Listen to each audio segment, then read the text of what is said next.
Atrof muhitni muhofaza qilish va yashil iqtisodiyot yiliga hamohang tarzda O'zbekiston 2030 strategiyasi doirasida mamlakatimizda Birlashgan Millatlar Tashkilotining barqaror rivojlanish maqsadlariga erishish choralari ko'rilmoqda. Ma'lumki, bu iqlim o'zgarishlari, suv va energetika sofligi, soliq, ta'lim, iste'mol va ishlab chiqarish kabi 17 ta farovonlik vazifalarni qamrab olgan bo'lib, ular ko'p jihatdan kadrlar malakasiga bog'liq, ya'ni malakali mutaxassislarga. Yurtimizda yashil rivojlanish yo'lida faoliyat olib borayotgan yagona yashil universitet haqida hamkasbim reportaji.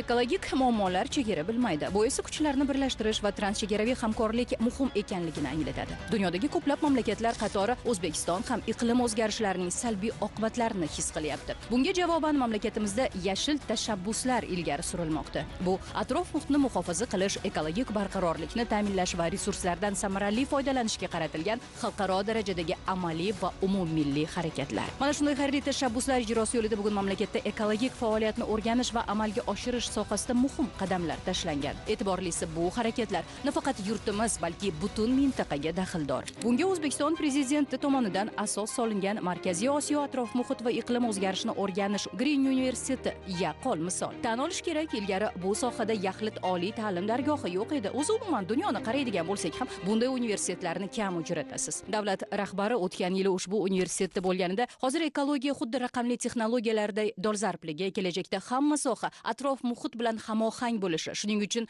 universitetda ekologik iqtisodiyot, moliya, huquq kabi yo'nalishlar tashkil etilishi, dual ta'limni kengaytirib, bu yerdagi bilimlarni tezroq joylarda tatbiq qilish kerakligini ta'kidlagan edi.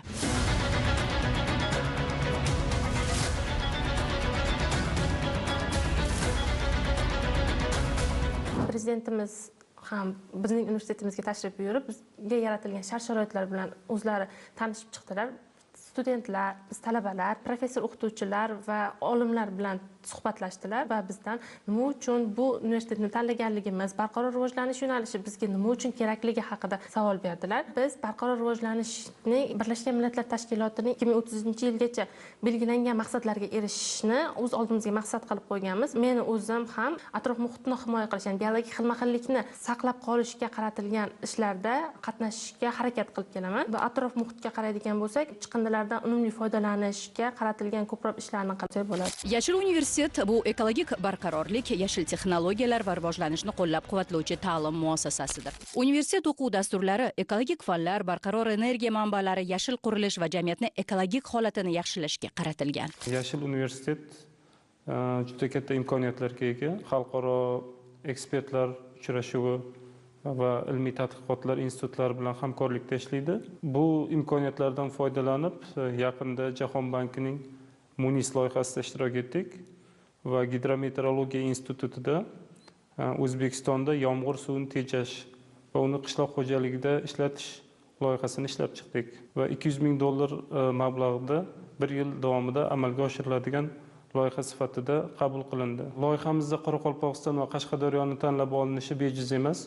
Bu mintaqamizning ikkita turli xil geografik joylashuvdan kelib chiqadi. Qoraqalpog'iston bu cho'l mintaqasi bo'lgani uchun cho'l joylarda qanday qilib yomg'ir suvini tejash o'rganilsa, ikkinchi Qashqadaryo viloyati bu tog'li zonalar.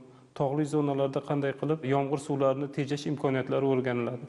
Green universitet ekologik tadqiqotlar va barqaror rivojlanish yo'nalishida mahalliy hamda xalqaro tashkilotlar bilan hamkorlik o'rnatgan. Prezidentimizning xalqaro anjumanlardagi chaqiriqlari O'zbekiston ekologiya masalalarini hal qilishda yetakchi davlat sifatida o'zini namoyon etayotgani esa bugun xalqaro maydonda yuqori baholanmoqda. Prezident tashabbuslari haqida gapirish men uchun sharafdir. Janob oliylari ta'kidlaganidek, barqaror rivojlanish nafaqat O'zbekiston, balki butun dunyo uchun ham chaqiriq bo'lib qolmoqda. Bu prezidentning mamlakat kelajagiga qarashlarini ko'rsatadi va bu juda muhim, chunki dunyo atrofimizda turli to'qnashuvlar bilan to'lib turganda O'zbekiston kelajak avlod haqida o'ylayapti. Kelajak kadrlarini tayyorlashga e'tibor qaratyapti. Nafaqat O'zbekiston, Markaziy Osiyo, balki global ekologik muammolarni hal eta oladigan yoshlarni tarbiyalayapti. Zero kelajagimiz ularning qo'lida. Uzbekistan's leadership. Biz O'zbekistonning bunday dolzarb masalalardagi yetakchiligidan juda ta'sirlandik. Prezident Shavkat Mirziyoyev rahbarligida mamlakatingiz Birlashgan Millatlar Tashkiloti konvensiyalarida belgilab berilgan vazifalarni amalga oshirishda muhim hissa qo'shmoqda. Men O'zbekistondagi unikal loyiha Green University, ya'ni Yashil universitet bilan tanishdim. Mamlakatingiz rahbar tomonidan ishga tushirilgan ushbu tashabbus jahon miqyosidagi ahamiyatga ega bo'lib, ulkan e'tiborga loyiq. Ekologiya va yashil texnologiyalar sohasida yuqori malakali mutaxassislarni tayyorlash bu faqatgina mintaqa uchun emas, balki butun dunyo uchun ham muhimdir. Ta'lim muassasasida ekologik innovatsion texnologiyalarni ishlab chiqish hamda tadqiqotlar olib borilishi uchun maxsus laboratoriyalar mavjud. Bu yerda talabalarning ilmiy salohiyatini oshirishga qaratilgan barcha uskunalar bor. Unda yer, suv, bioxilma-xillik va chiqindi namunalari bo'yicha ilmiy xulosalar olinadi. Hozirda universitetda 5 ta laboratoriya bor. Bu 5 ta eng asosiy dolzarb bo'lgan, shu Markaziy Osiyo mintaqasida dolzarb bo'lgan masalalar bo'yicha ham tadqiqotlarni olib borish uchun mo'ljallangan. Birinchisi yer resurslarini muhofaza qilish laboratoriyasi. Bu laboratoriyamiz yer resurslarini muhofaza qilish bo'yicha tajribalarni o'tkazishga mo'ljallangan. Bunda biz yer resurslari va suv resurslarini hozirgi holatidan kelib chiqqan holda biz buni baholaymiz. Ya'ni natijasi o'laroq biz bunga tabiatga salbiy ta'sirini kamaytiramiz. Hozirda shu iqlim o'zgarishi, ekologik muammolarni shu barchasi faqatgina bizni respublikamizga oid bo'lmaganligi uchun ham bizda transchegaraviy ekologik muammolarga yechimlar kerak bo'ladi. Bu Markaziy Osiyo deb nomlanishi ham bu universitetda asosan shu transchegaraviy shu ekologik muammolarni va atrof muhitga bo'ladigan salbiy ta'sirlarni kamaytirish uchun potensial salohiyatli kadrlarni yetishtirib chiqarishda xizmat qiladi. Turli yo'nalishlarda tahsil olayotgan talabalar o'quv jarayoni Hub and Spoke tamoyili asosida tashkil etilgan. Ya'ni bu tizim shundayki, bizni universitet qoshida 3 ta ilmiy tadqiqot instituti mavjud. O'rmon xo'jaligi bilan bog'liq ilmiy tadqiqotlar bilan shug'ullanadigan ilmiy tadqiqot instituti, shu bilan birga atrof muhit va texnologiyalar, ya'ni iqlim o'zgarishlari texnologiyalari bilan shug'ullanadigan ilmiy tadqiqot instituti hamda gidrometeorologiya instituti mavjud. Bu tizim shunday yo'lga qo'yilganki, ya'ni bog'chadan boshlab maktabga, maktabdan keyin kollej, kollejdan keyin universitet va universitetni bitirgandan keyin biz ularga ilmiy tadqiqot bilan shug'ullanishga imkoniyat yaratib berish maqsadida tashkil qilingan. Davlatimiz rahbari shu masalalarga ko'p e'tiborlarni qaratadi. Fan, ta'lim, ishlab chiqarish integratsiyasi tamoyili 450 o'ringa mo'ljallangan o'quv binosida zamonaviy sharoitlar yaratilgan. Xonalar sun'iy intellekt uskunalari bilan jihozlangan. Ta'lim ingliz tilida olib boriladi. Buning uchun AQSh, Buyuk Britaniya, Meksika va Fransiyadan chet ellik o'qituvchilar ham jalb etilgan. Universitet O'zbekiston Respublikasi Prezidentining tashabbusi bilan tashkil etilgan. Iqlim o'zgarishi va ushbu sohadagi investitsiyalar haqida gapirganda O'zbekistonning yuqori darajada ko'rsatayotgan yetakchiligini alohida ta'kidlash kerak. Davlat ta'lim va ilmga sarmoya kiritishga qaror qilgani katta qadam bo'ldi. Dunyo iqlim muammolariga duch kelmoqda va bu Yashil universitetda olib borilayotgan tadqiqotlar ularni hal qilishda muhim rol o'ynaydi. O'zbekistonda iqlim o'zgarishlariga qarshi kurash, shuningdek ta'lim, moliya, innovatsiyalar va texnologiyalar kabi turli sohalarning shiddat bilan o'zgarayotganini ko'rish hayratlanarli.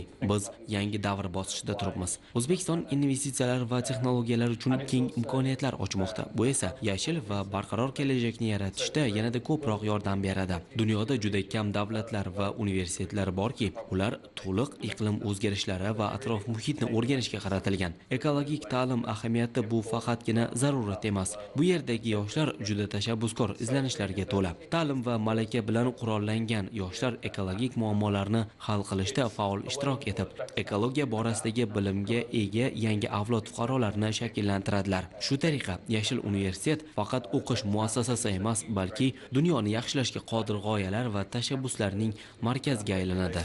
So'nggi 50-60 yil ichida iqlim sharoitining o'zgarishi natijasida Markaziy Osiyoda muzliklar yuzasi 30% ga qisqargan. Bu esa suv tanqisligi, tuproq degradatsiyasi va muzlik xavfining oshishi kabi jiddiy oqibatlarga olib keladi. O'zbekiston Markaziy Osiyo uchun muhim bo'lgan mintaqaviy hamkorlik yo'lida yana bir kelishuvga erishdi. Markaziy Osiyoda birinchi marta tabiatni muhofaza qilish ittifoqi Toshkentda vakolatxonasiga ega bo'ldi. Ushbu voqelik birinchi navbatda O'zbekiston bilan hamkorligimizni mustahkamlaydi. Ittifoqning Toshkentdagi vakolatxonasi nafaqat O'zbekistonga, balki butun Markaziy Osiyo mintaqasiga xizmat qilib, tabiatni muhofaza qilish va barqaror rivojlanish sohasida mintaqaviy hamkorlikni rivojlantiradi. Bunday imkoniyat uchun O'zbekiston tomoniga samimiy minnatdorlik bildiramiz. Prezidentingizning ekologiyaga qaratayotgan e'tibori juda ta'sirli. O'zbekiston haqiqatan ham odamlar farovonligi uchun atrofni muhofaza qilish, bioxilma-xillikni saqlash bo'yicha tashabbuslarida qat'iy sadoqatini namoyon etmoqda. Tashkilotimiz O'zbekiston va mintaqani tizimli va samarali rivojlantirishga qo'shayotgan hissasini qo'llab-quvvatlaydi. O'zbekiston prezidenti bugun mamlakatdagi har bir loyiha ekologik talablarga mos bo'lishi, eng muhimi ilm bilan amalga oshishi kerakligini talab qilmoqda. Biz barcha sohani ekologiya bilan hamohang qilar ekanmiz jarayonda malakali mutaxassislar suv va havodek zarurligini ko'rib turibmiz. Mana Yashil universitet tashkil etilganining ahamiyati qolaversa, bu yer jamoat faoliyati, volontyorlik, ekologik tashabbuslar bo'yicha ko'plab loyihalar uchun muhim platformaga aylanmoqda. Talabga yarasha universitet imkoniyatlari ham kengaymoqda. Shunga mos tarzda bizning ham endi qarashlarimiz o'zgarishi kerak. Ya'ni bugun har birimiz atrof muhitni asrash, uning resurslaridan oqilona foydalanish, iqlim o'zgarishlariga esa tezroq moslashishimiz zarur. Bu nafaqat ona tabiat uchun, balki o'z kelajagimiz uchun ham muhimdir.